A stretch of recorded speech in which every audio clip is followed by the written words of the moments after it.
get started.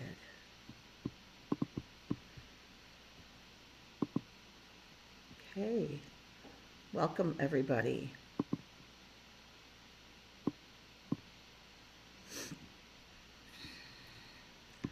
Welcome to this important and informative webinar on how we can enhance lives and create the workforce we need for clean energy and the sustainability transformations in Southeast Asia and also globally. Brought to you by the Empowering People Initiative of the Clean Energy Ministerial, known as SEM, and also in collaboration with the Tara Climate Foundation.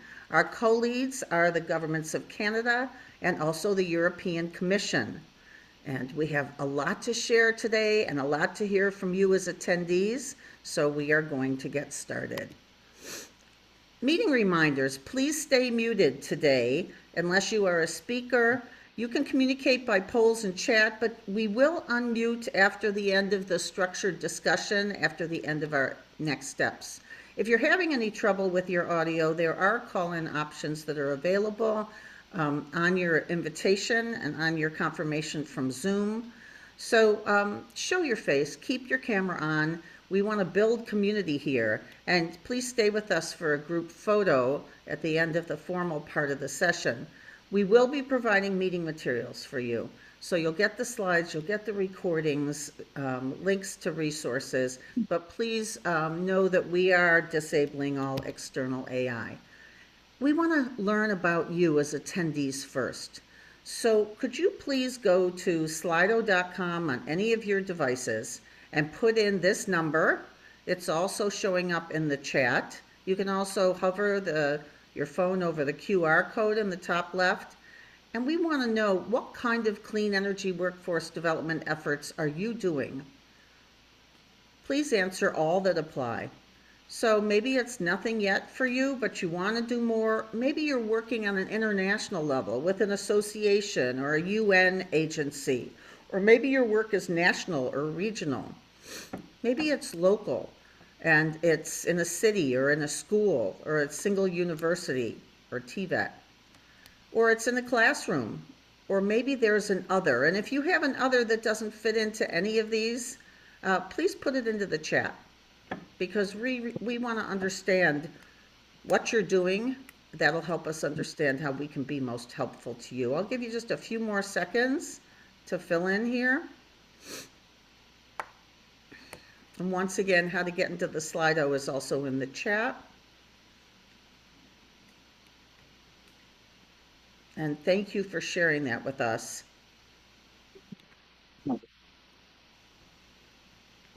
Okay, great. So we welcome you. My name is Deborah Rowe. I'm president of the U.S. Partnership for Education for Sustainable Development and part of the SEM team bringing this to you today. Our agenda is basically to welcome you and set the context of what's already going on, these wonderful host organizations and what they're bringing to this. And then we have experts from Southeast Asia to provide perspectives, and we'll talk about global implications throughout. The discussion will be interactive. We'll be collecting information from you to help this webinar series that this is a part of be as productive as possible. And after the closing remarks and next steps, we will be staying on with people. At that point, we can do some unmuting from the audience and have a more interactive conversation. The recording will stop at the end of the formal agenda. So let's set the context here. And I want to start out with that by welcoming Jean-Francois Gagne, head of the SEM Secretariat. Jean-Francois? Thank you very much, Deborah, and welcome to all participants. It's quite an exciting moment, and we're really pleased as SEM Secretariat to be able to support this workshop. Also very happy with the broad participation in the workshop. I want to give special thanks, to Deborah, but also to our EPI co-leads Canada and the European Commission, and especially to our Tara partners who've been, instrumental in making sure this workshop could happen. Maybe we could move to the next slide because some of you may not know the SEM very well. So I'll go quickly through just a very quick introduction of who we are and what we do. Key point here being is the SEM is an action-oriented platform. Really, our purpose in life is not to set ambitions, but to provide tools to be able to provide countries and stakeholders with the capacity to meet the ambitions that they've set for themselves. And to do that, we have a dual bottom-up and top-down approach, which basically helps us work with the highest level CEOs and ministers, but also with experts to identify priorities and really help set what are the key challenges that need to be addressed. And then what we do is we build coalitions, bringing the people who have the right capacity and tools to address barriers to achieving energy policy objectives. And together we develop work programs to provide real concrete outcomes that can then feed back into the analysis and figuring out what the next challenges are. So it's this complete plan, do, check, act type of approach that we always use that really helps us stay focused on delivering concrete aspects, and where workshops such as these are usually important, both to be able to share the outcomes that we've already created, but also to gather in new information to make sure that we keep aligning our approach. Now, if we go to the next slide, here what we like to show is just that what we've been doing for the past 15 years is really have a holistic approach to addressing clean energy challenges. And really what we do is we try to span all sector, both on the supply and on the demand side, but also extremely important today on the enabling environments that are needed to be able to achieve our energy objectives. So you can see that we address different technologies, we use all policy aspects, but we also put people at the center of the energy transition. We've been doing that for our entire 15 years of existence. Our first initiative looking at people's centered transition and inclusivity starting at the beginning of our formation 15 years ago. And what we have found is that while it is important to be able to make sure that we have the technologies and the policies needed to advance a clean energy transition, if we don't have the people, we will fail as surely as if we don't have any other barriers. So this is why the work that we've been doing in terms of inclusivity, but also specifically on workforce and skills, has been so at the center of what we do to make sure that not only do we roll out the right technologies and the right policies, but we have the people needed to be able to roll those ideas out.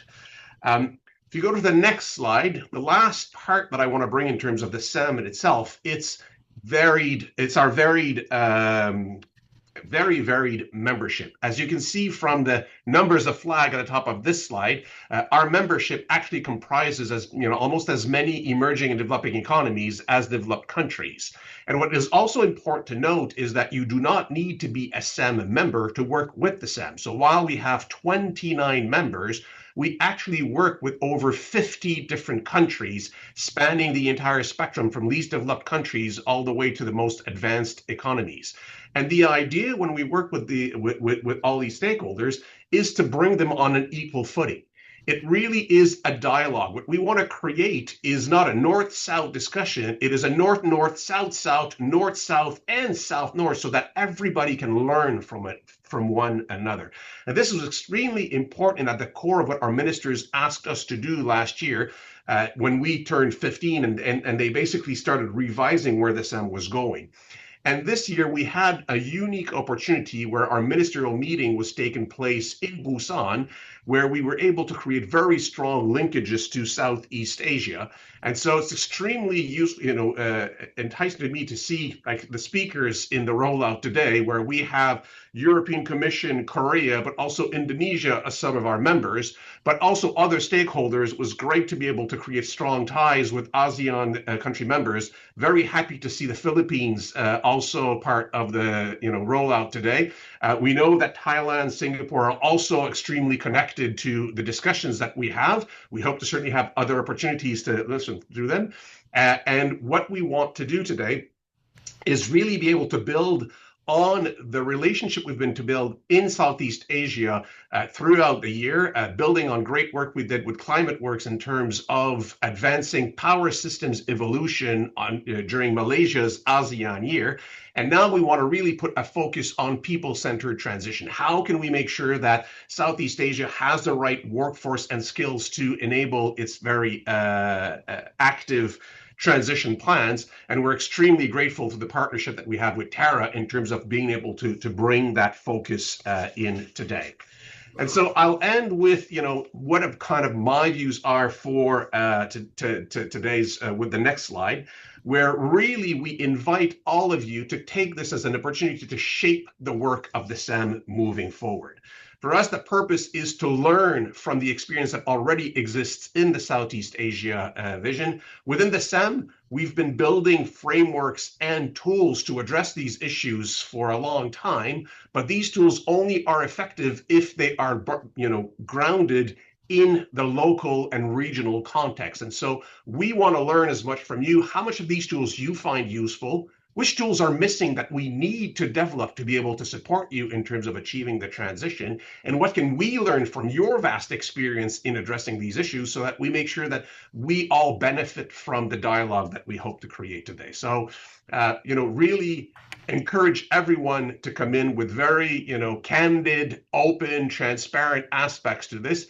We want to make sure that the discussions that we have are useful to you. We want to learn from you, and we hope that the frameworks that we have in place can be useful for you to then be able to use. And so certainly look very much forward to the outcomes of the discussions and hope everyone's benefits from today's workshop. So with that, Deborah, I'll turn back to you. And again, thanks to everyone for participating today. Thank you so much, and for providing that valuable perspective as head of the SEM Secretariat. So our next welcoming person, and also one of the governmental groups that helped make this happen, is Andriana Sukova, Deputy Director General of the Directorate General for Employment, Social Affairs and Inclusion at the European Commission. Andriana, are you with us? Mm-hmm. Yes, do you hear me? Yes. Perfect. Thank you very much, Deborah, and thank you, Jean-Francois, for putting the frame of the discussion today. I'm welcoming you from Brussels. It's a bit gray, but it's December. I think that it's a privilege to join today the seminar because, as Jean-Francois underlined, people-centered, fair and green transition is valid for everyone, no matter where on earth we live. We want to be sure that people are ready for the transition. We want to be sure that people have the skills and they have all the opportunities that they can enjoy in going through this transition. And since the creation of the Empowering People initiative in 2021, I believe it has become a very dynamic platform for exchange, for dedicated leadership, and I'm grateful for Canada and the US, and also another set of organizations that joined us in 2021 in setting up this initiative, but also trying to help, trying to guide, trying to give examples and inspiration to colleagues all over the world about how they can address this pertinent and continuous challenge.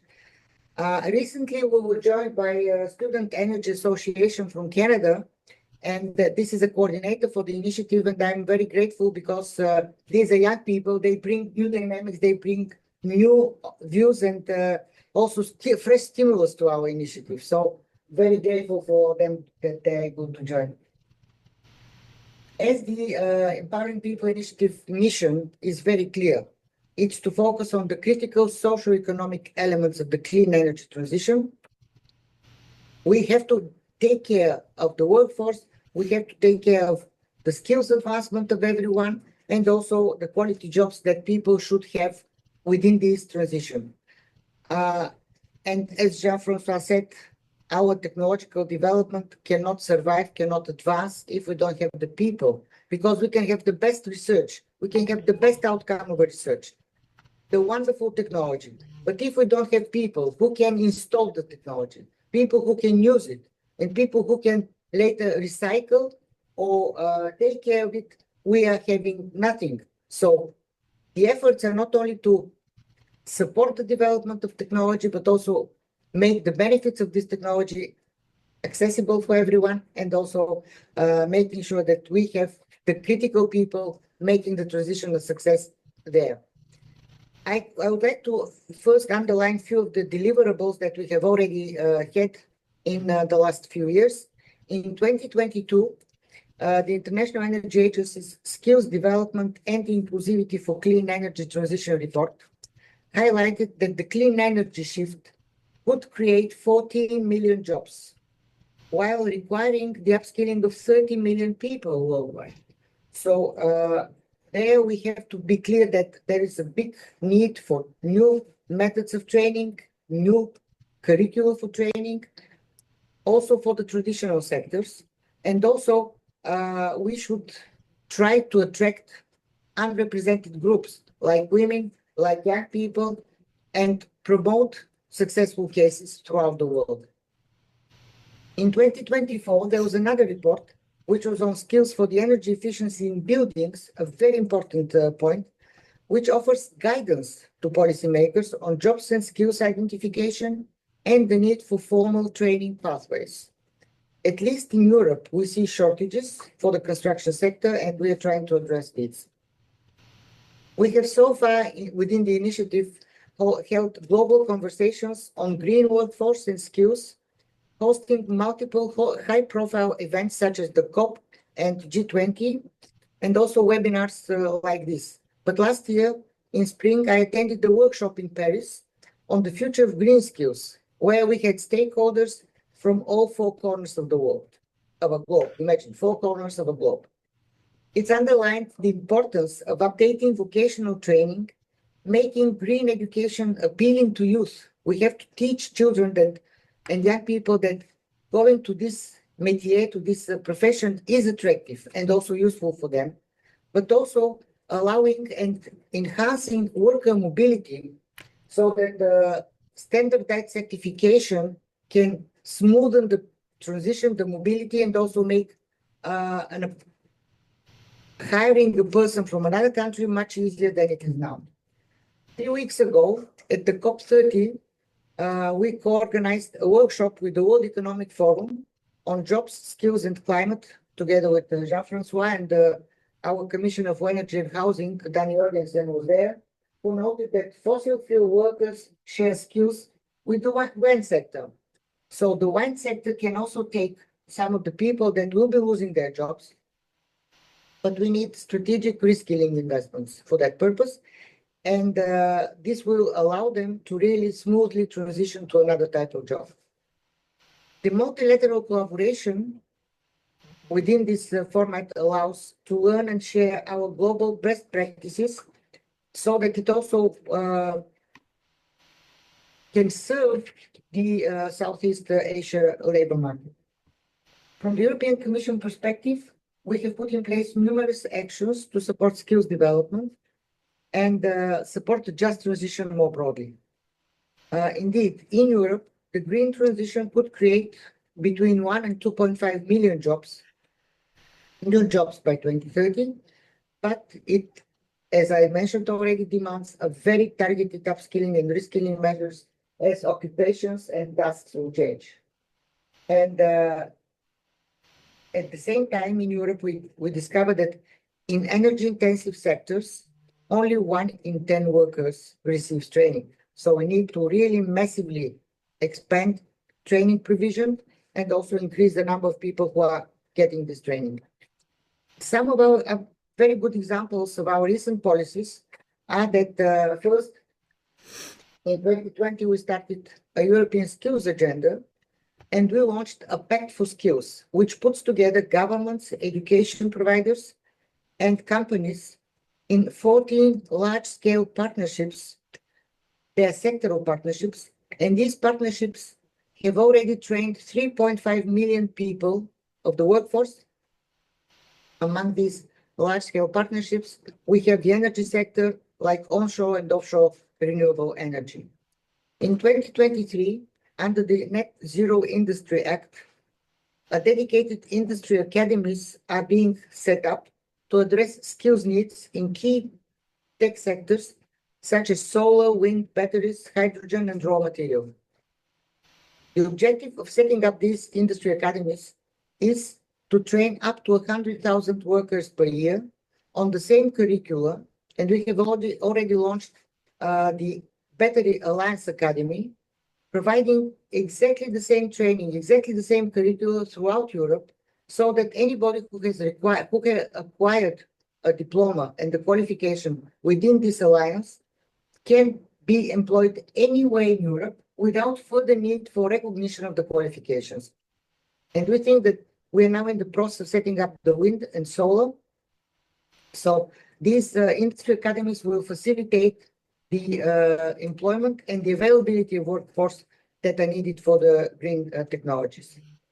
In February this year, the European Commission adopted the Clean Industrial Deal, which provides a roadmap to support decarbonization and competitiveness of both clean tech and energy-intensive industries. And the key aspects of the Clean Industrial Deal are skills and quality jobs. And I have a few more, if I can. Okay. 2 more minutes. Just to mention that we adopted the Union of Skills as well, where we have 40 actions identified, and among them is making STEM education strategic plan, which will attract also young people, but also girls, the European Strategy for Vocational Education and Training, and the European Skills Intelligence Observatory. We are providing funding for all these policy measures through the European Social Fund and the Just Transition Mechanism. And I would like just to recall that the European Union is also providing assistance to third countries with their just transition efforts and green skills development, including in Indonesia and Vietnam. So next year, with the support of the International Energy Agency, we will publish a report on green skills for the clean energy sector, and also we'll have a dedicated workshop. So you are all invited to attend up front. There'll be more information about the date and time.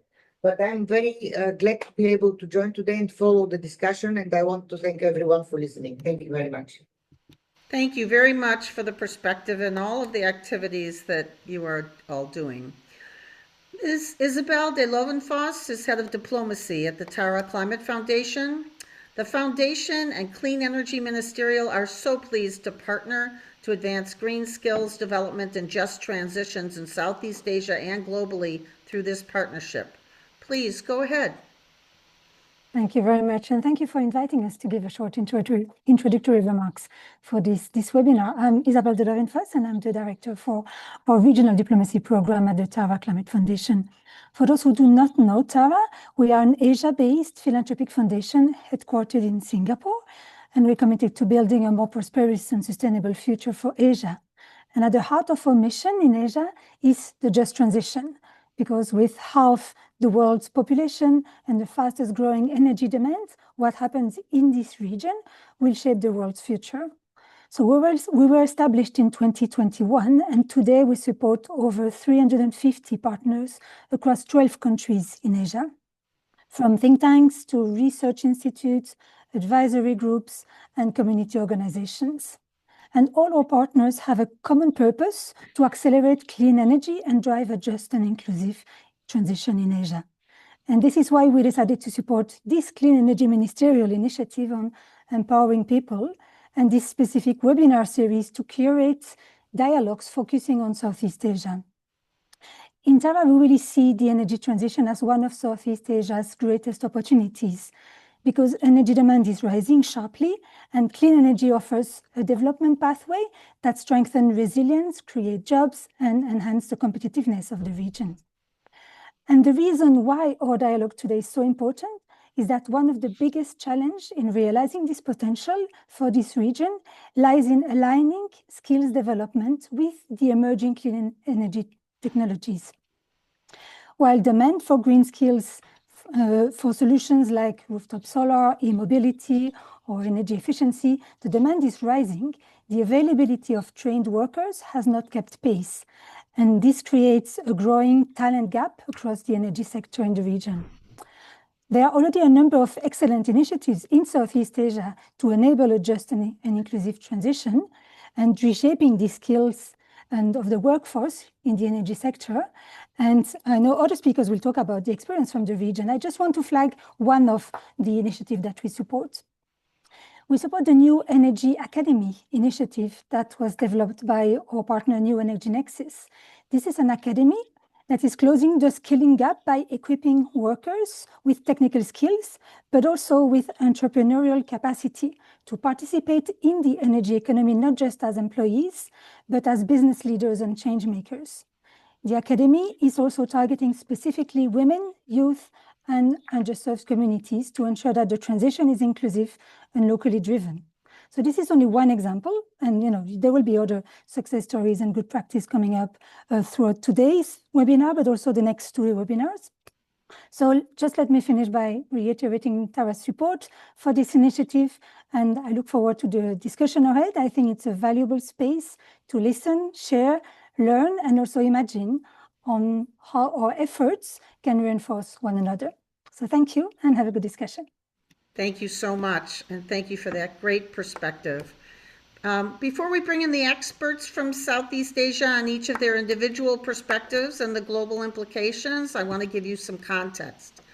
So this series of webinars, it builds upon a series of solution summits that we ran with SEM 2 years ago on clean energy economy, how to build it, and then how to prepare the workforce. We invited people from across society, so governmental leaders from energy, education, labor, and industry. And then we also invited people from outside of government who could really make a difference, a multi-stakeholder coalition for the systemic change that we need to both grow the green economy and to prepare the workforce, because we need to be doing both at the same time. We engaged participants from over 100 countries. I do want to mention that over 87 countries registered for this event today. But during this Solution Summit, and you can access the information on this on the resources sheet that we'll be giving you in just a little bit, and also in the chat we're giving you resources. We had over 100 countries who heard from, of course, facts from the International Energy Agency, a compilation of policies. The Renewable Energy Agency talked about the free curricula that they're creating on renewables. ICLEI, 2,500 local governments working on sustainability. The UN PAGE program works with countries around the world, helping them assess how prepared they are for workforce development and move that forward while growing the green economy. We had the head of the Global Wind Organization talking about criteria for good curricula. Solar Power Europe came in and talked about an international solar jobs platform that they launched as part of this series. And then, of course, we looked at great examples like from India's Skill Council for Green Jobs. We also talked about how we can solve many of the SDGs through our work here with the clean energy economy and workforce preparation. We also produced a very practical outcome of a set of resources and a toolkit we'll talk about in a bit, because we'll be updating that toolkit as part of this work here. Since then, in between those solution summits and what we're doing today, we built through the sponsors you see on the bottom of this screen. I'll just mention HESI, which is 10 United Nations agencies working together on these topics, and we run for them the Education for Green Jobs think tank and action group. We built a green skilling community of support, and we asked them, what are your barriers and your challenges that you're experiencing in your efforts for workforce development and building a green economy in the context of sustainability? And you can see that they answered not only this poll, we'll be asking you the same poll later on today, but also they added in detail some of the other barriers that they are facing. And we did not stop at the barriers, of course. We're always focused on solutions. So we took 3 of their highest priority barriers, and then we crowdsourced the solutions. We don't have time to go into any of these today, but I included them in the slides because you will get these slides. I hope that you will read them through between this webinar and the next one, or review the recording, so that you can already start to understand some of the strategies and tactics that you can use to overcome your own barriers. So we talked about capacity building. We talked about addressing funding issues, and we also talked about how to align the decision makers so that they are supportive of this work. That's all gifts for you. We also, since the first round of solution summits, expanded the resources list, and you can see this is into the chat for you, and you can go ahead and link in the chat to this whole set of resources. If you look at number 6 on the table of contents there, you'll find not only the link to the recordings of the earlier solution summits, but also the toolkit and ways to grow the green economy and the workforce development, the compiled resources. There's a lot there. Please enjoy. So just to give you a taste of what we did in the toolkit that's now available to you through that resources sheet, there's an action plan template. So if you don't already have a multi-stakeholder coalition that's working on growing the green economy and creating the workforce we need, how can you build one? Or if there is one already, how can you strengthen it? We also have a compilation of existing workforce development policies and programs from around the world, and also clean energy economy policies and programs. We will be updating this toolkit with the Southeast Asia specific information, but also know that that information coming from Southeast Asia and for Southeast Asia will also have global implications for everyone who's here and beyond. So we'll be talking about that more. What can you do? Well, first of all of us can thank the teams who put this on today. So I just want to mention that we have Tony Passano, we have Aaron McLean, we have my co-moderator, Lorjan Davignon, and then we also have the SEM team. And so I want to thank all of them. But what you can do after today's event, use these materials. You don't have to become the expert up front, but enhance your daily efforts. Either join into an existing multi-stakeholder coalition, or if there isn't one already, convene and facilitate one, and this gives you a template to do so. Connect and empower others, and let's keep this moving. Let's address the urgency that we have to make this happen. So support all of the implementation going on, and know that we are here to support you, not only today, but throughout this series, and then we will be continuing the community of support afterwards and providing you with the toolkit. So now I would like to turn to our experts, and they will provide some more details for you that I know you'll find very valuable. Next, we have Mr. Praharo, head of the HR Development Agency at the Ministry of Energy and Mineral Resources in Indonesia. Please, go ahead. Thank you, Deborah. And you wanted to share your slides, so I'm going to stop sharing. All right. Okay. You can go ahead and share. Good evening, everyone. Probably some of you are in the afternoon. Good afternoon. I think this is a good opportunity to share with you what we have done in Indonesia. My name is Prahara Nur Cahyo. I am the head of the Human Resources Development Agency within Ministry of Energy and Mineral Resources. The good thing, Deborah, I see many familiar faces here. I saw John Francois that gave the speech before, and then also here see the Christian. So I think this is we work together with Christian more and more, talking about this human resources development, especially in energy sectors in Indonesia. I like to give the 2 items. One is the demand, and then the second one is the supply. So when we are talking demand, basically we are talking what needs to be done in order to fulfill the energy transition roadmap in order to get the carbon neutral. So in Indonesia, we do have a roadmap that we are getting by 2060. So this is basically our roadmap, and we divided this one into 6 different time periods. And for each time period, we are focusing on certain technology. So, for example, between 2026 and 2030, we are talking about the hydrogens. Will be start in 2031, talking the green ammonia 2035, and then talking about the geothermal by 2034, and then BESS, the battery energy storage system, 2034, and also nuclear that we used for a starting point using the SMR by 2032. And again, this is we divided into several targeting for several time periods. So by knowing this one, we can focusing on certain technology that can help our strategy within our roadmap. So this is basically the one that we did before. I think John Francois is familiar with this one, Deborah, because we released this roadmap during G20 in 2022. So we commit with this strategy. So we do have this kind of a proposal to everyone in order to achieve with this target. So hopefully we can meet with this one by 2060 or earlier. So this is our targeting. So this is basically our compass. This is basically the direction that we want to go in order to achieve the energy transitions, as more especially for the green technology.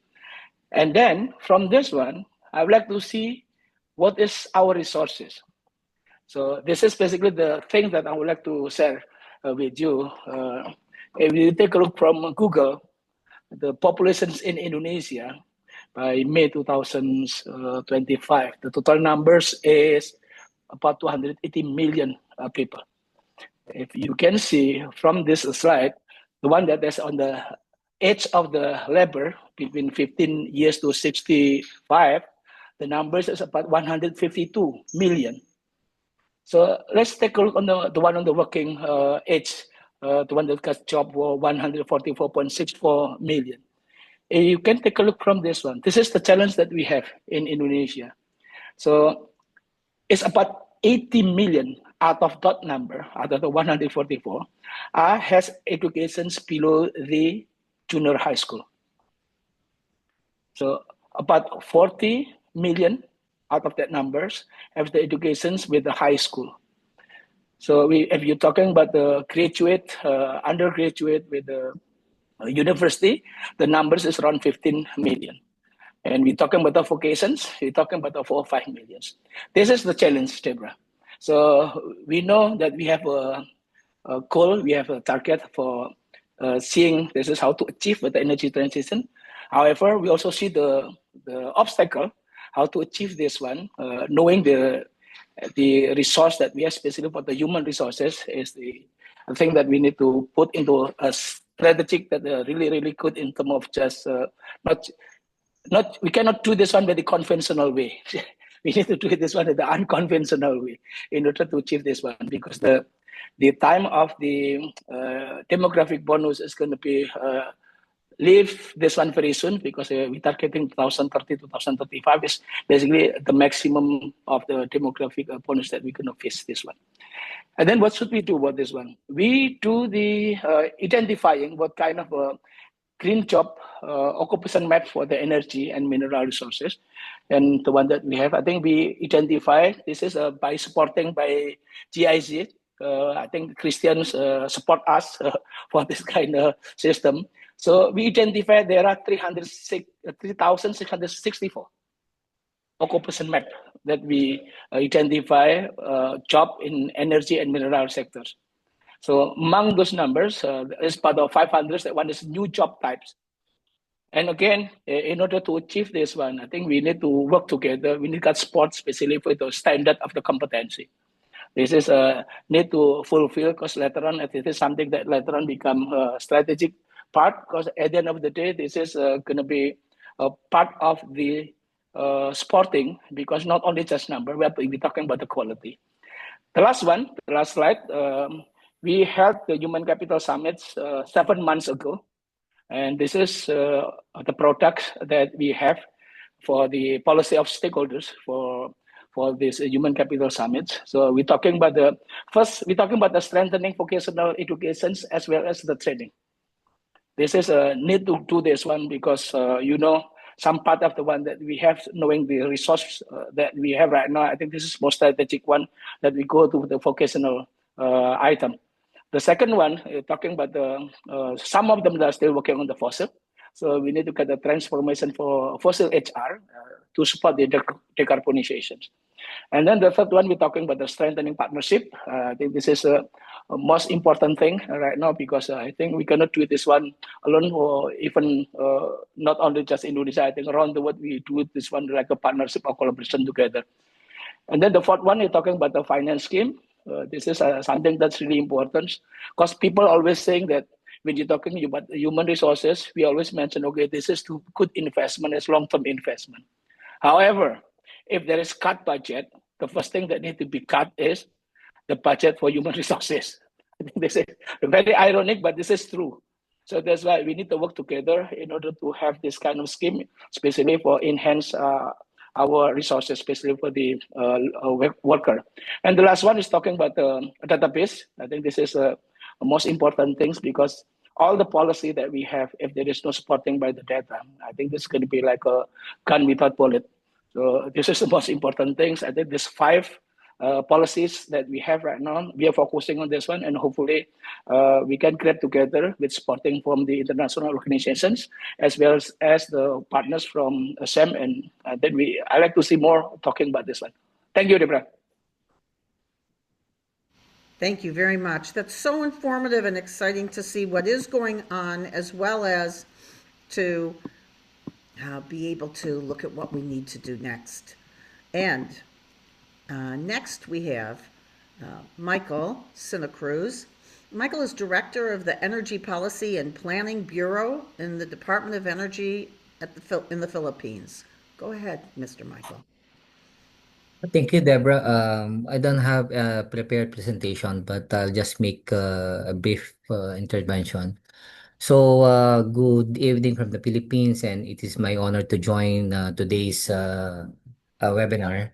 And I extend my sincere thanks to the SEM for inviting the Department of Energy to in this first webinar on timely and important topic, specifically on clean energy workforce readiness. So as we confront the dual challenge of achieving energy security and accelerating climate action, we actually recognize that the heart of the energy transition is not just about technologies and targets.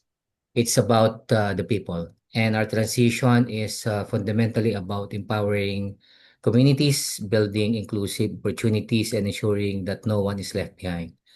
So this is particularly critical for the Philippines as we undertake ambitious transformation of our energy landscape. And under the current National Energy Plan, we aim to increase the share of renewable energy to as much as 50% by 2040, and even higher than 50%. And let me just share a few national insights and challenges that we face. The first is on the energy workers, specifically those in coal, both in coal power plants and coal mines, because they are afraid of what we call job displacement. And we even conducted our social dialogue with the workers' union as well as the employees association on this. And actually, we do have one candidate for the early retirement of coal, and the workers are a little bit they are worried about losing their jobs. The other one is on the indigenous people and the local communities in the areas where the projects or the coal power plants or the coal minings, which will eventually, under this transition, will have to be closed down. And therefore, we're talking of livelihood or loss of livelihood of the communities hosting these energy facilities. On women and youth, we need to continue to be unrepresented, especially in terms of technical and leadership roles in the energy sector. And for the consumers, specifically those in the vulnerable communities who will be affected by the changes in the specifically in energy access and affordability.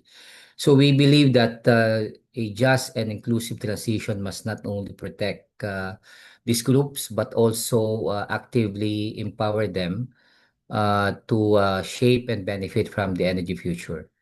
So yet we continue to face several challenges. One is on the funding gaps for pre-training, upscaling programs, the limited access to green financing for local enterprises and community-based energy initiatives, the shortage in technical expertise required for the emerging technologies such as the offshore wind. We did a skills assessment gap specifically because we're going to introduce offshore wind in our mix, hopefully before 2030. And there's also a need for the greater coordination across institutions, specifically in education and workforce development. And to address this, we are pursuing key strategies. The first one, we do have already in place the Philippine Green Job Act, which was passed in 2016. We have the tripartite social dialogue with support from the International Labor Organization. We are now engaging government, labor, industry stakeholders to assess workforce impact and develop inclusive transition policies.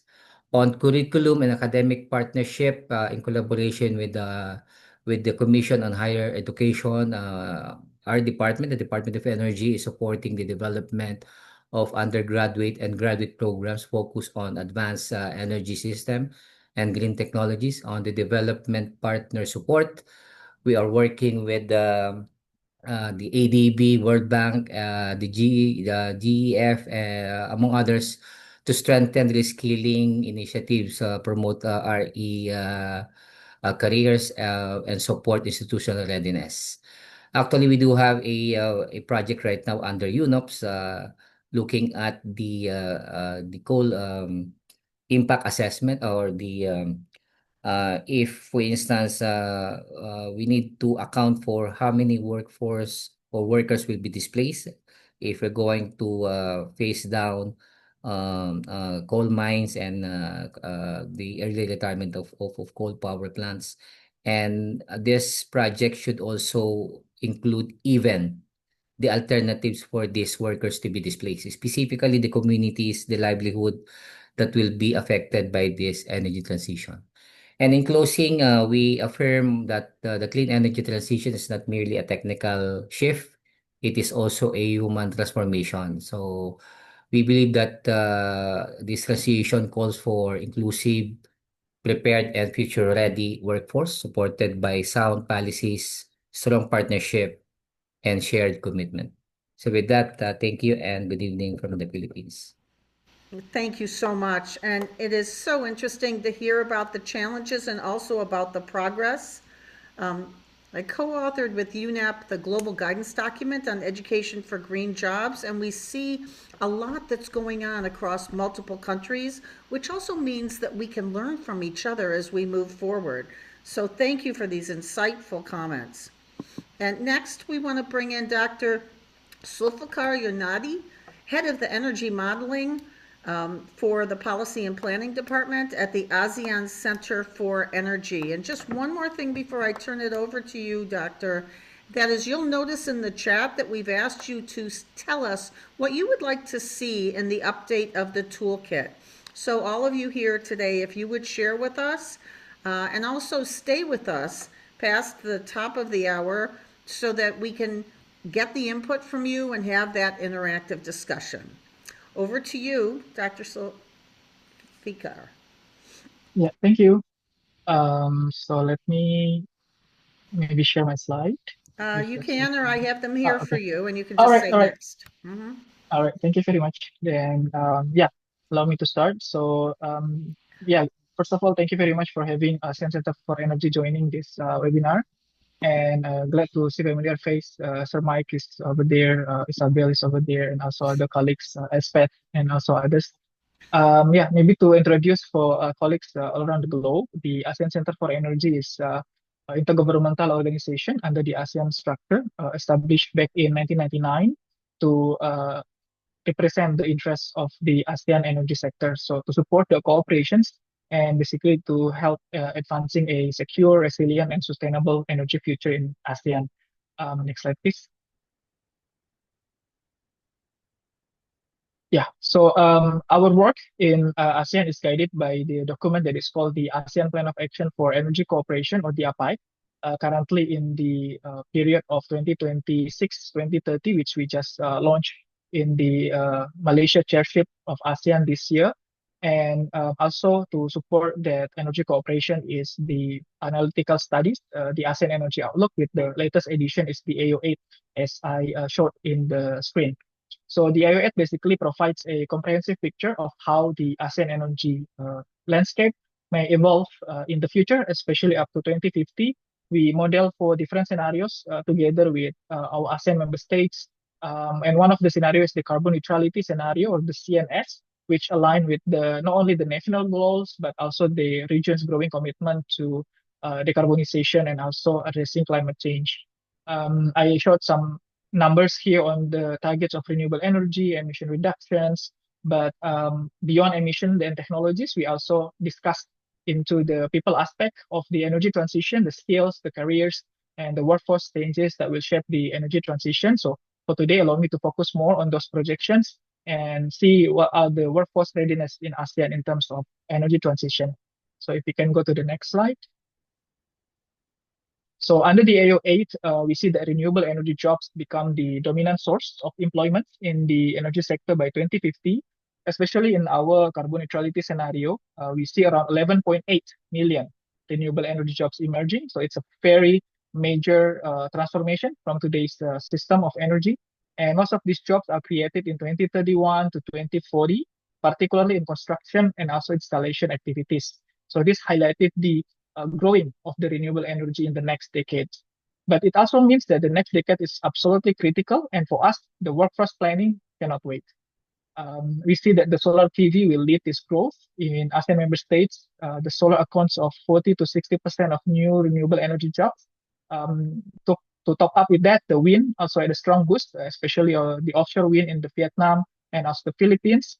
And also in our other scenario, we see that the bioenergy, geothermal, and also hydropower remains a major employer, reflecting its current role as the most widely utilized renewable energy resources in the region.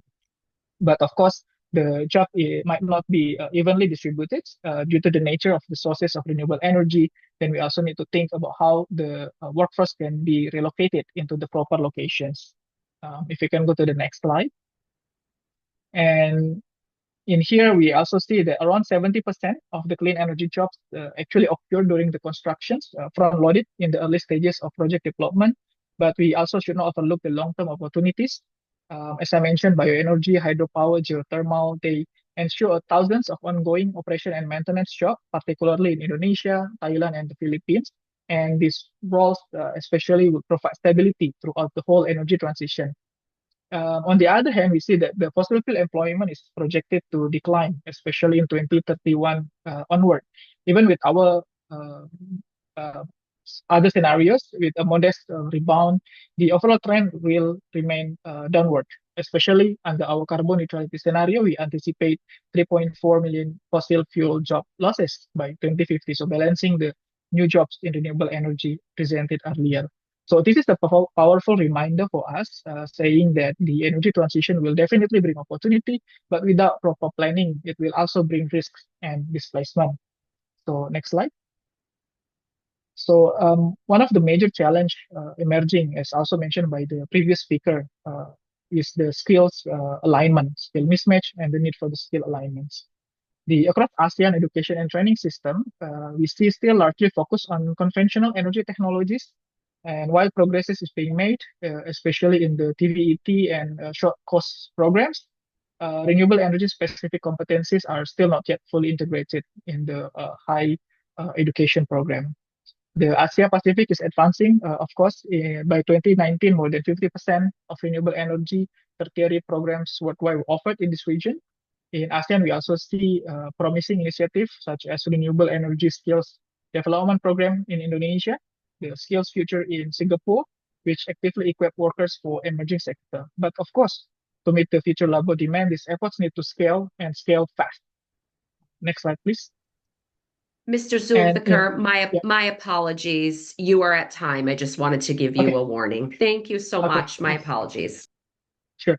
Maybe a quick one in the next two slides. So I want to show that we would like also to push a people-centered transition. And of course, noting that the energy transition needs to be just and inclusive. This is also the center of our new APIPE document. While the women remain underrepresented, but we also see that encouraging more women in the STEM pathways addressing workplace conditions will be very important for us in addressing the energy transition. We see good examples in the Philippines through the Green Job Act 2016, and the Singapore, as I mentioned before, to the Skill Futures. So next slide. I think it will be my last slide. Yeah, so the way forward, I think, of course, despite the ASEAN strong working age demographic, we see the transition in the energy sector will need to be addressed properly. And we need to invest in human capital, especially in the education to drive the low carbon economy. And we need to further study in ASEAN level and, of course, build roadmap so for us can properly plan this energy transition and education and workforce and youth empowerment moving forward, and to assess the frameworks for occupational safety and health. And last but not least, encourage cross-sectoral collaboration with different government agencies. So, presenting the ASEAN member states, the ASEAN Center for Energy will be more than happy to collaborate with all partners in pursuing this energy transition that is just and also inclusive. Thank you. Thank you so very much. You know, when we asked what you wanted in the toolkit, I do want to clarify that this great work that you're seeing from the speakers, the experts today, we will be referring to that in the toolkit already. So just tell us if there's other things that you want or need that you aren't seeing today, and then we will look at including those. Our next speaker, thank you so much, that was very helpful, is Dr. Yunbin Young from the Korea Energy Economics Institute. Hello, everyone. Good evening from Seoul, and thank you to the CEM Secretariat, the EPI partners, and Tara Climate Foundation for inviting me to this important discussion. Korea and Southeast Asia are at different stages of the clean energy transition, but we share the same question. How do we make this transition truly people-centered, creating decent jobs, protecting vulnerable communities, and giving young people a future they can see themselves in? In Korea, we have been trying to move from a technology and supply-driven approach to a human-centered energy transition. Let me briefly share 3 elements of this experience. First, we are putting participation and social dialogue at the core of transition planning. In core and industrial regions, governments have set up just transition councils that bring together workers, local leaders, civil society, and experts. For new renewable projects, we are moving away from a decide and announce model toward earlier engagement with local residents and clearer rules for information sharing, grievance handling, and benefit sharing. This is sometimes slow, but it is essential for building trust and social license. Second, we treat skills and quality jobs as a central pillar of energy policy. Technical colleges and vocational institutes work with industry to design courses on solar and wind installation, efficient buildings, and grid operation. In some regions, reskilling programs help workers from fossil fuel and heavy industry sectors move into clean energy jobs. The programs are most effective when employers are involved from the start and when training is clearly linked to real employment opportunities. Third, a people-centered transition must protect vulnerable households. Korea has expanded energy welfare schemes that provide targeted support with electricity and heating bills, and we are investing in efficiency upgrades for low-income housing and public rental apartments. Community-based renewable projects such as a cooperative or village-level solar are another way to help households participate in and benefit from the transition instead of feeling that it is imposed from outside. From these experiences, I would highlight 2 simple messages for our discussion today. First, start from people and places, not from megawatts. Combine national target with a detailed assessment of local labor markets and community needs, including those of women, youth, and informal workers. Second, co-design skill strategies with those who will use them. When ministries, local governments, training institutions, and employers sit around the same table, it becomes much easier to align curricular qualification investments with real transition pathways. Korea is still learning, and we do not have all the answers, but we are committed to people-centered energy transition, and we believe the regional cooperation, including this seminar series and the future EPI toolkit, can help all of us move faster and more fairly. I look forward to learning from your experiences of colleagues from Southeast Asia today and in the near future. Thank you. Thank you so very much. That was really insightful, and I love hearing about the overlap of the issues and the approaches, and the specifics from Korea as well. So we have 2 more speakers, and then we have the very interactive session with all of you here. So let's move forward. Next we have, from the well-known GIZ, Mr. Christian Faxmut, Topic Lead for Green Jobs and Skills for Indonesia and Southeast Asia. Please, Mr. Christian, go ahead. Thank you, Deborah. Thanks so much also for the opportunity to share our work here in this nice webinar and the exchange platform.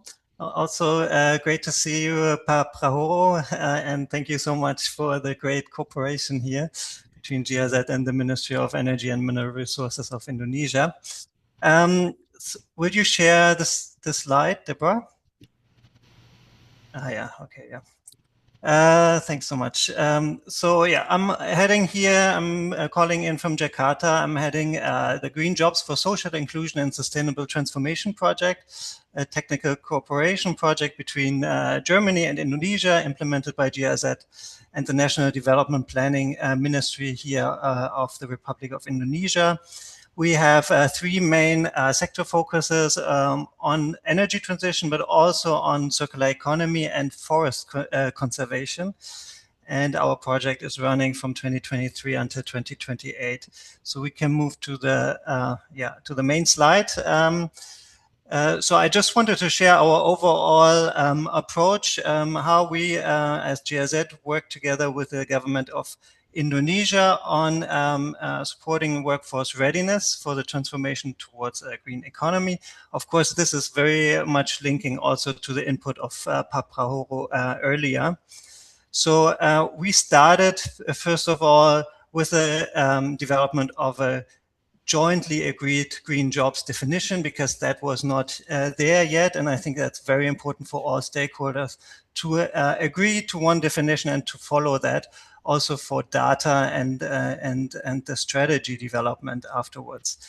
We then, and Pa Prahoro already referred to that, supported our Indonesian partners in developing occupational maps for green jobs. For example, in the energy and mineral resources sector, we identified over 1,900 green occupations, some of them very, very new and where there are standards still missing. But these occupational maps are a great basis to then further go into job profiling and then developing the courses that are needed.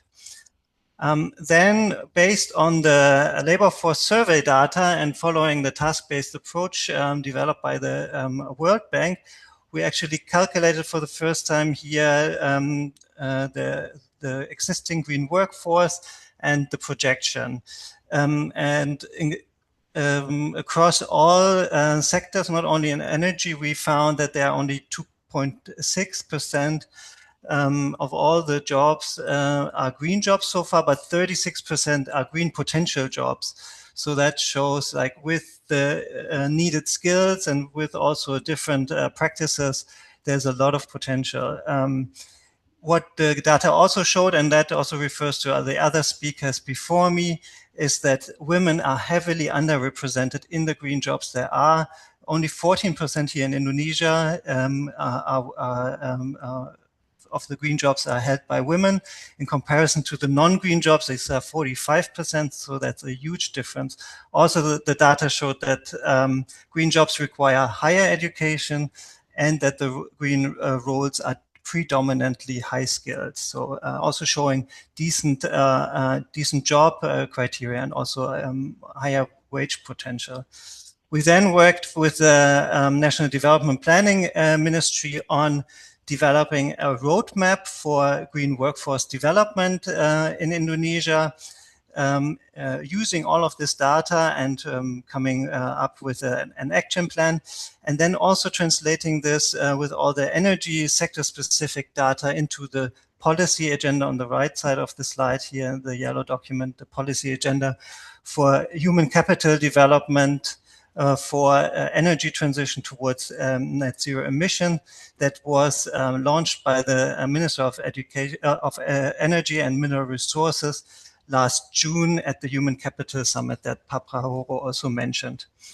And based on this really coherent national policy framework, we are now supporting the green jobs profiling. Already more than 80 occupations in the energy sector have been profiled already. We've done skills gaps assessments with the associations, specifically the renewable energy associations, to really identify the gaps at the company level. And then we have now developed 5 upskilling modules. I give you some examples on smart grid, for example, advanced solar PV installation, and also community relationship management in the context of renewable energy projects, and also renewable energy project planning with financial modeling that are currently not yet existing here in Indonesia in the training landscape. And we are now piloting the first trainings and training of trainers. And later on then we will also support the integration of these new modules into the TVET curricula. What I think also some of the speakers already said, that this is a key need. Yeah, with this I hand back to you, Deborah, and thanks very much. Looking forward to the discussion. Thank you very much. Those upskilling modules sound wonderful, and I love your systemic change approach, of course, as always. We look forward to including this information as well as information from the other expert speakers today in this upcoming toolkit. After this last speaker, we then are going to go with a group photo and quickly into the interactive session.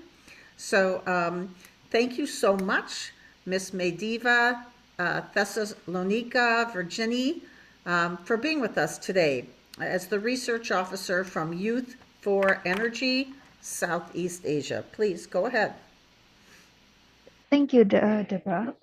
So could you please just go straight to the next slide? Yes, thank you. So I would like to stress that we've talked a lot about how different institutions have tried to address these problems, but I think it's also important that we understand from the perspective of the youth that is, of course, within all these projects are the center of the attention. So in Southeast Asia, we are projected to have a young population at 220 million in 2038. That's a huge number, and it can and will be a major strength for building a clean energy workforce. But this has not been fully realized due to barriers from all 3 sides of the ecosystem, which I have mentioned in this slide as well, which is the education, industry, and policy. And these all are a mixture which creates then a snowball effect that compounds over time. For example, in education infrastructure, we have hands-on labs, updated equipment, and real project exposure. A study conducted in 2024 by ASEAN Center of Energy study shows that even when these training facilities exist, there are too few slots when compared with the number of potential students or young people who actually need them. And in turn, universities also struggle to keep up with rapidly evolving technologies, which means graduates often leave with good theoretical knowledge, but unfortunately limited practical skills.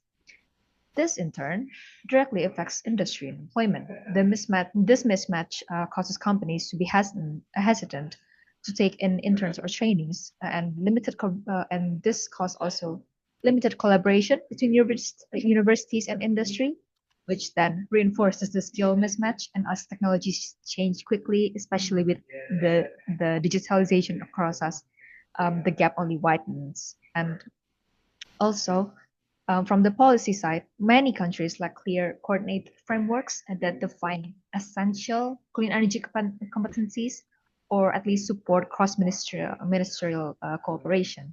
The energy transition is an issue across economics, digital systems, environmental management, and community engagement.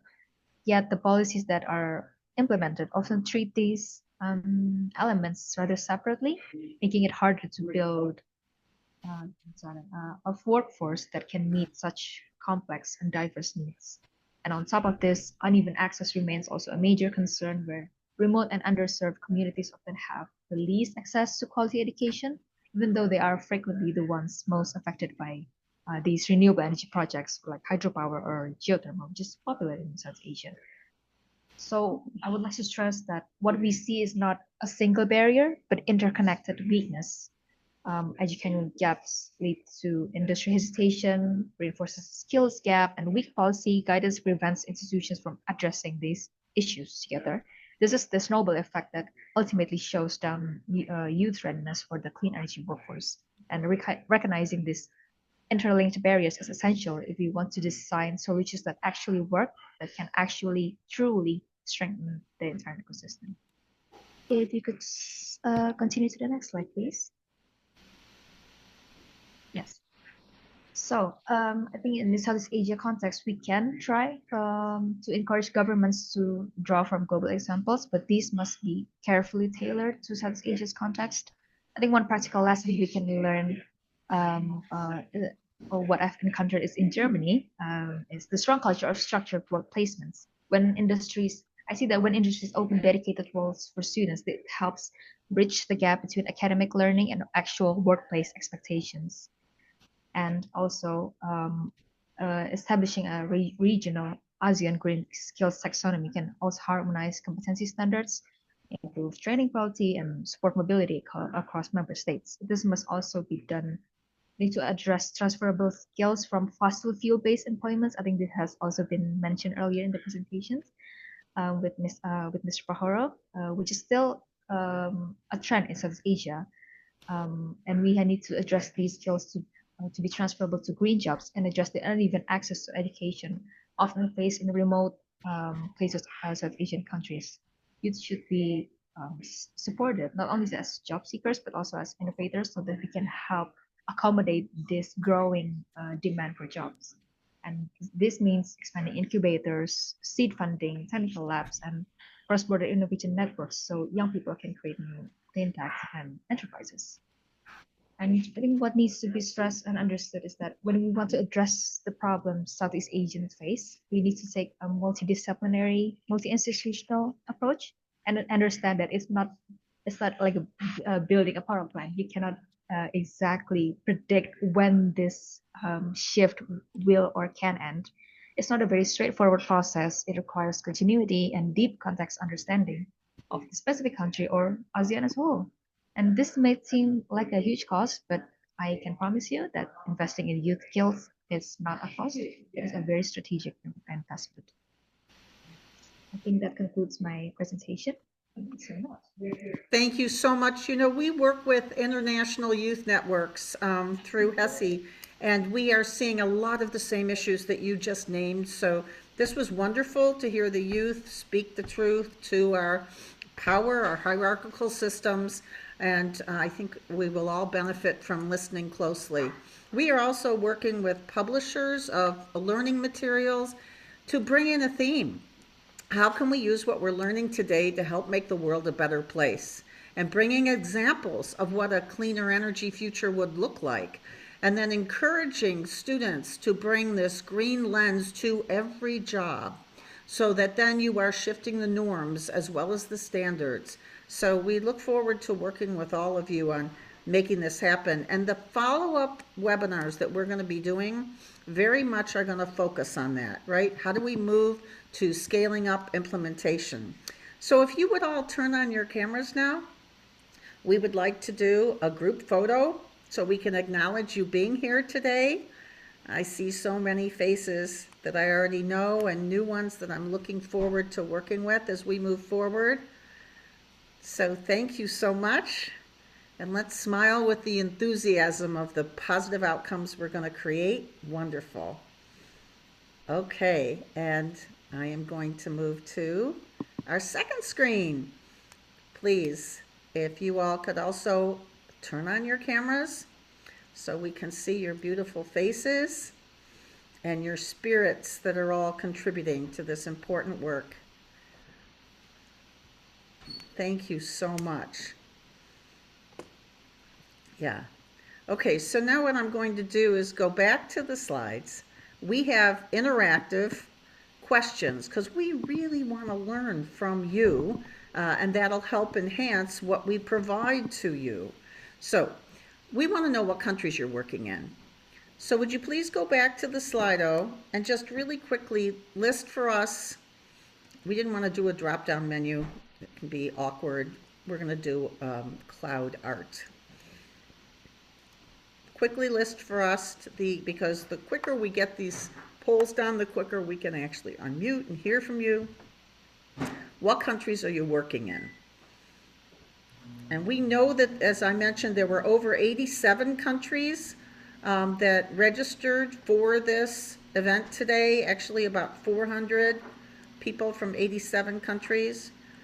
The ones that are larger here just shows there's more people from there who answered the same country.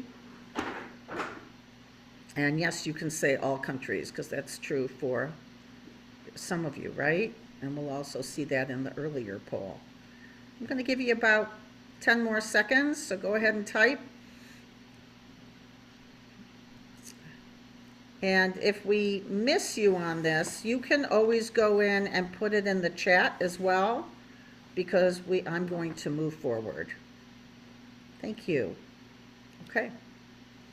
Great to see this kind of representation.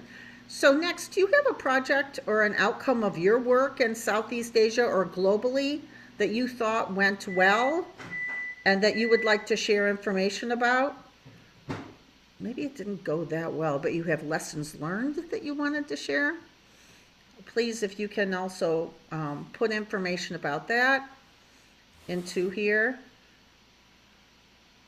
We look forward to learning from you because oftentimes there are champions at multiple levels of society who are doing great work, and we want to make sure that that gets acknowledged, shared, and where possible, taken to scale.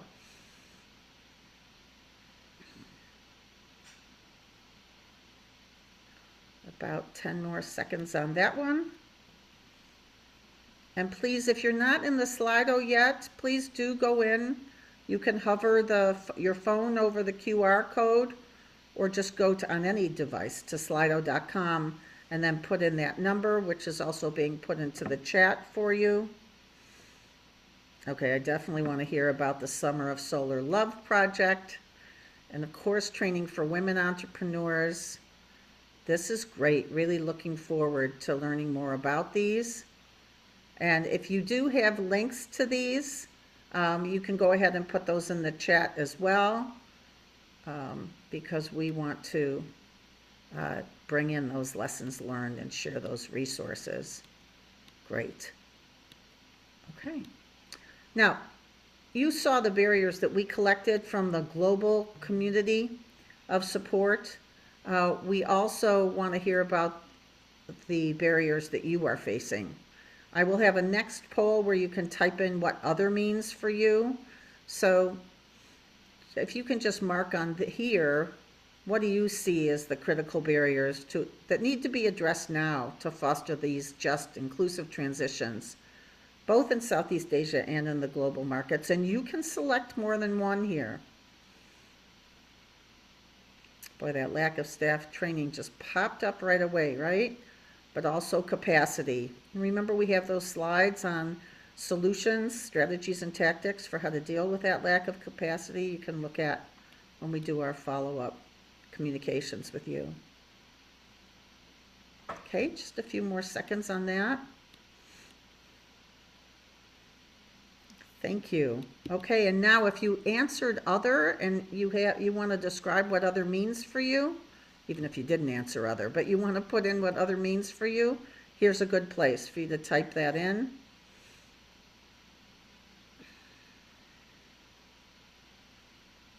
Yes, misaligned incentives, absolutely. Mm-hmm. Yep. We saw a lot of people also saying disinformation, misinformation, not enough integration into the educational requirements. We have been working with the accreditation agencies globally to get sustainability and green economy pieces into the criteria for accreditation. But we need to move faster than we normally do in order to meet the science-based targets for addressing the environmental and climate issues that we've created. Yeah, this is great. Thank you. Mm-hmm. Yep. Really enjoying seeing these answers in the other, and while some disappeared because there were so many, we will compile them and we will share them. Okay, another 5 seconds on that.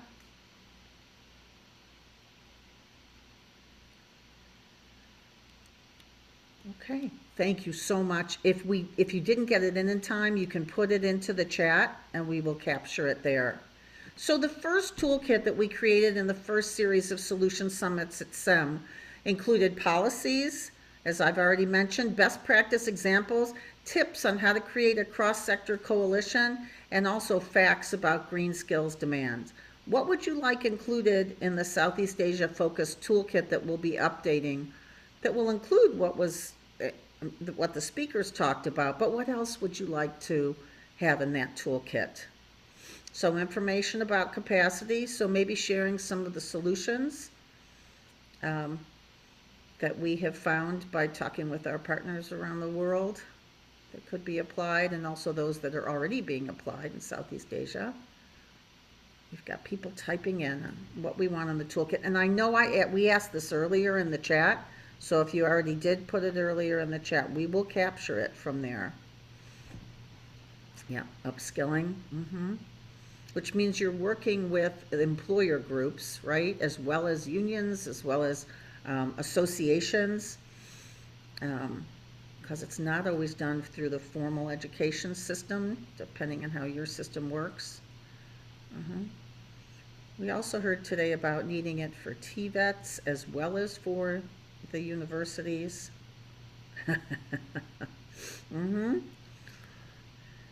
Yep. Yes, and UN Page has a lot to contribute to the TVET work, so we can pull that in as well.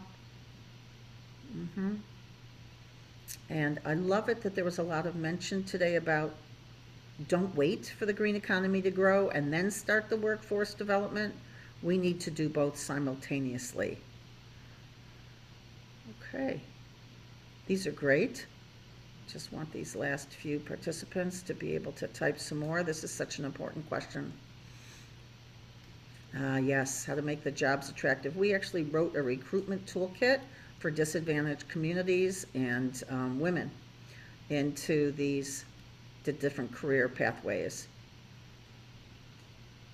because we understood it was important. Okay. Yep, and how to handle the transitions from one type of energy to another. Fantastic, thank you. Go ahead and put it in the chat if you didn't get it in time, because I'm going to move on. Look, we know that there are challenges here and that you are already very busy. A lot of us are not the expert in all of this stuff, but you don't have to be the sage on the stage. You can be the guide on the side. And we know from psychological research that to make positive change, you have to get outside of your comfort zone. So change is uncomfortable. To make positive change, we have to get comfortable with being uncomfortable, taking on new roles, and we're here to help you do that. Remember, you don't have to know the answers, just facilitate the process, and let's make this inclusive so it's a just transition, but you all have a unique and important role to play. Once again, we're here to support you.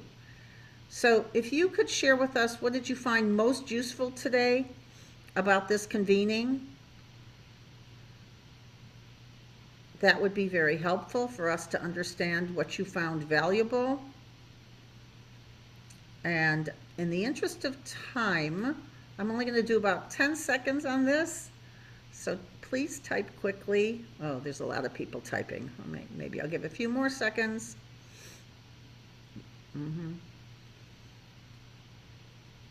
Yeah, I thought the updates were so valuable. So much has been done since we ran the first set of solution summits here. Yep. Yes.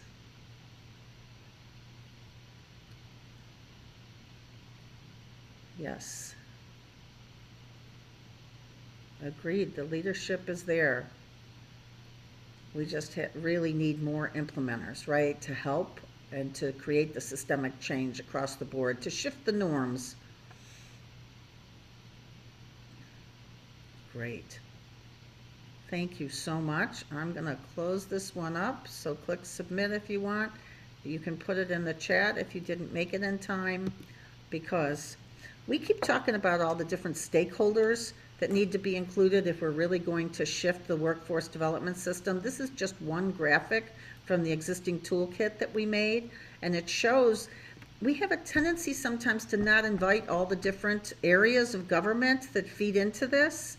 Look at all the different areas that we want to bring to the table in order to really create the shift across government, and then also those outside of government who can be brought in and need to be as the stakeholders, so that we can all work together to move the system to build the clean energy transition at the rate that we need, given what the science is telling us. We've got to move really quickly here. Yes. So we know there aren't people here at the table that need to be given those stakeholders. Which organizations working in this green skilling space in Southeast Asia or globally, if you have the more global focus, or other countries, who should we be inviting to the next webinar that wasn't here today? You saw the introductions that were in the chat, so you've got a sense of who was here today. Of course, recognize that we had registrants who couldn't attend at this time, and they are from different sectors. Yep, the trade unions, the workers, the private sectors, and there are employers across both private and public sectors, of course. Philanthropies. Yep. Yes, I like all of these. I would say the financiers as well. Bamboo. Yep. National agencies in charge for green skills and jobs, and I also see from the chat just national agencies in charge of workforce development. Yep, and the TVETs. Yeah, venture capitalists, equity, public-private partnerships. Okay. So there's recognition of how important all these groups are. Now, if you have people that we should be inviting, we are going to be sharing our email in just a minute, and we want you to actually, if you send us that email, then we will share out an invitation with them. So you have the power to help create a sustainable future, and I'm going to hand it over to my co-moderator, Lorjan Davignon, for closing remarks and next steps. And then those of you who still want to stay on and unmute and talk for a bit, we'll finish the recording and we can do that. So, Lorjan, please close us up. All right. Thank you again, Deborah, for your facilitation today, and to SEM and the Tower Climate Foundation for this really wonderful opportunity to come together and collaborate on these important issues. I want to remind you, this is not a standalone. This is not a one-up. We will have 2 more chances at least to convene, and we will all be contributing to the toolkit we've been talking about that is going to be focused on the Southeast Asia market and the skills and coordination needed for just transitions in that region. Please use the resources you learned about today and share with your colleagues. If you did not get a chance to share your work with us today, feel free to reach out. There's already been some communications in the chat about follow-up. We want to hear from you and feature your work either in another webinar or in the toolkit. And our contact information is on this slide, and we will follow up with these materials if you don't scribble it down. Deb just showed you the graphic of all the stakeholders who need to be engaged to have effective skills and workforce development in our various countries. Please, please, please help us by sharing this information. I'm sitting in upstate New York, USA, so you are in a much better position to get the right players to the table.